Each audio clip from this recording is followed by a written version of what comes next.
Hi, it's Lee from the Bicycle Man. We're going to talk today about Presta and Schrader valves, which seem to give people a lot of trouble knowing what the heck they are because they look different. They're not something they're used to. And also why they use them and how to get rid of them and convert them over to what you're used to, the Schrader valves, which are on your car. So sometimes you can trade them out and not have to deal with it. Okay, so first of all, take a look at these kind of close. So this one's a Presta valve. It's metal, skinny. That one's the Schrader valve that's like on your car tire. And that's what you'd find at Walmart, to find a quick tube. This one is going to be harder to find in the smaller sizes at a normal bike shop, not a recumbent shop. So the reason they use these, you can kind of see. If you have a rim like this, where it's this arrow shape, and it's really skinny compared to this one. This is what the Presta valves were made for originally. See how little tiny that hole is, and this rim's really narrow? Where you look at something like this nice flat rim that's really wide, if I can find where the Schrader valve is. There it is. See the difference in that size of that hole? This one, they can make a bigger hole because it's nice and wide and wouldn't weaken the rim. With this guy here, it's pretty narrow, so if we drilled it out that big, there would be not very much meat there. And also, up here where it's got this nice curve shape, that would make this huge, weird, oblong hole.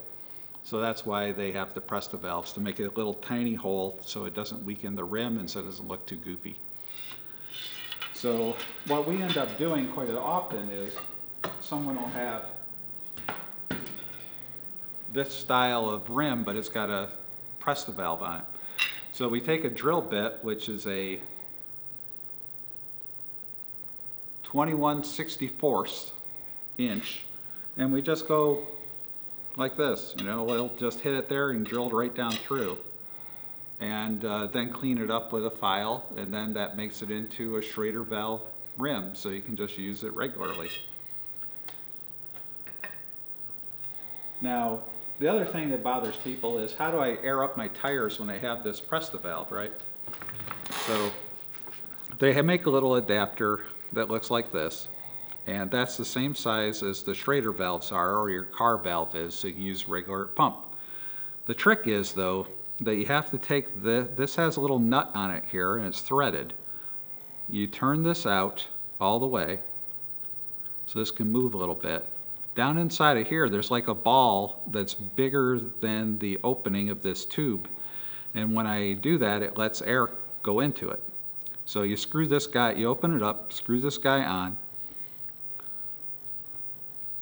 blow it up, unscrew this, and meanwhile the air is trying to go out this way, so the ball's getting shut, so it's not leaking out.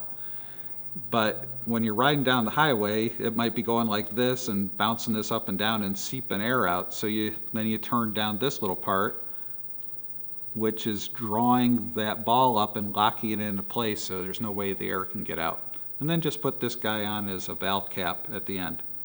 So you got it along with you. The thing that people do mostly is they put this on without unscrewing that. It really needs this opened up so this thing can move a little bit to let the air go in. If you have it shut and then try to blow it up, nothing's going to happen. You're going to wonder, what did I do wrong? So hopefully that cleared up the mysteries of Presta and Schrader for you, and save us a few phone calls. Thanks.